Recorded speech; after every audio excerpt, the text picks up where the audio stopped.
नमः शिवाय। ओम नमः शिवाय। प्रिय दर्शकों नमस्कार। दर्शकों, आज का विषय है कि नवमांश कुंडली में दारा कारक किस प्रकार का फल देता है। अब दारा कारक, जैसे कि आप जानते हैं कि जेमिनी एस्ट्रोलॉजी में इसका बहुत महत्व है। कुंडली में जो ग्रह सबसे कम डिग्री पर होता है वो दारा कारक कहलाता है।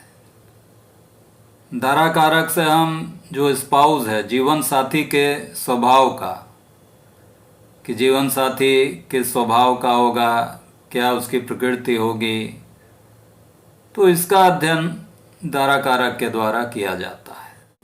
अब नवमांश कुंडली में दारा कारक किस स्थिति में है, किन भावों में बैठा हुआ है, उस पर यह निर्भर करेगा कि जीवन साथी किस प्रकृति का होगा, क्या उसका स्वभाव होगा, जीवन साथी के साथ किस प्रकार का संबंध रहेगा। नवमांश कुंडली में जो इसका अध्ययन होता है वो सूक्ष्म अध्ययन होता है। तो आइए दर्शकों, भाव के अनुसार ये देखते हैं कि दारा कारक किन भावों में किस प्रकार का फल दे सकता है। यदि दारा कारक सप्तम भाव में बैठा है तो वहाँ पर एक शुभ स्थिति है। जीवन साथी बिजनेस माइंडेड हो सकता है, व्यापारी हो सकता है, मिलनसार प्रकृति का भी हो सकता है।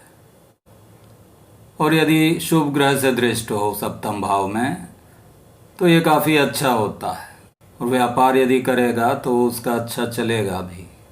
यदि दारा कारक अष्टम भाव में तो ये दिखाता है कि जो जीवन साथी होगा वो गूढ़ विद्याओं का ज्ञाता होगा, तंत्र मंत्र इन सब में उसकी रुचि होगी।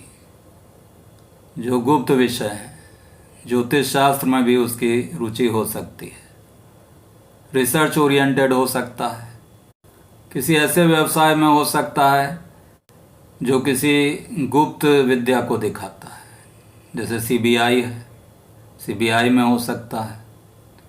चूँकि आठवां भाव मृत्यु से भी संबंध रखता है, तो ऐसे व्यक्ति का जो जीवन साथी होगा वो इंश्योरेंस सेक्टर में भी काम कर सकता है।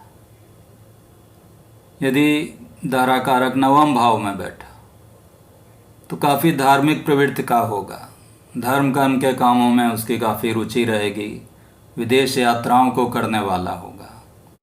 यदि दारा कारक दशम भाव में बैठा है तो जो जीवन साथी होगा वो काफ़ी करियर ओरिएंटेड होगा, करियर के प्रति उसका काफ़ी लगाव रहेगा और वो अपने करियर को बनाने में काफ़ी ध्यान देगा, या ये भी कह सकते हैं कि करियर के प्रति काफ़ी समर्पित होगा। यदि शुभ ग्रहों से दृष्ट हो दशम भाव में दारा कारक तो करियर में अन्य तरक्की भी करेगा। किसी अशुभ ग्रह का यदि प्रभाव हो गया तो वहाँ उसके करियर में समस्या भी आ सकती है। दारा कारक यदि एकादश भाव में बैठा हो तो ये दिखाता है कि वो धन कमाने के प्रति काफ़ी लालायित होगा, धन कमाने का इच्छुक होगा, मनी माइंडेड होगा। शुभ ग्रहों के द्वारा दृष्ट होगा तो काफ़ी धन भी कमाएगा। और यदि एकादश भाव में है और साथ में अशुभ ग्रह भी बैठे हों या राहु आदि बैठा हो तो दिखाएगा कि जो धन कमाएगा वो अनैतिक कार्यों के द्वारा भी कमा सकता है। द्वादश भाव में यदि दारा कारक बैठा है तो 12वां भाव चूँकि अशुभ भाव है तो वहाँ उतना शुभ फलदायी नहीं है। ये दिखाएगा कि व्यय ज़्यादा करेगा, खर्चीला होगा। लेकिन द्वादश भाव में होने पर यह ज़रूर है कि विदेश यात्राएं वो कर सकता है, विदेश यात्रा करने वाला होगा, धार्मिक भी होगा, तीर्थ यात्राएं भी कर सकता है। ये आवश्यक नहीं है कि द्वादश भाव में यदि दारा कारक हो तो अशुभ फल ही दे। यदि वो बलवान होकर बैठा है या अपनी खुद की राशि में बैठा है या उच्च का होकर बैठा है तो वहाँ द्वादश भाव में भी शुभ फल देगा। तो इस प्रकार दर्शकों, आपने जाना कि 12वें भाव में दारा कारक किस प्रकार का फल देता है। अब इसमें यह देखना आवश्यक है कि इन भावों में यदि दारा कारक बैठा है, क्या बलवान होकर बैठा है या निर्बल होकर बैठा है।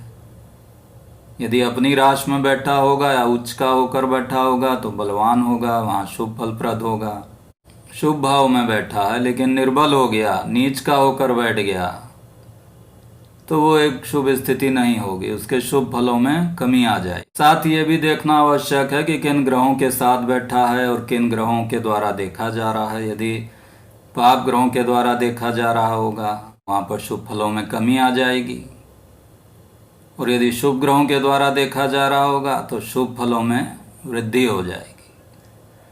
तो इस प्रकार दारा कारक का अध्ययन जीवन साथी के स्वभाव का, जीवन साथी के साथ किस प्रकार का संबंध रहेगा, जीवन साथी का व्यवसाय क्या हो सकता है और जीवन साथी का स्टेटस कैसा हो सकता है, इस सब का पता लगाने के लिए किया जाता है। और नवमांश कुंडली में दारा कारक का अध्ययन करना काफ़ी आवश्यक होता है।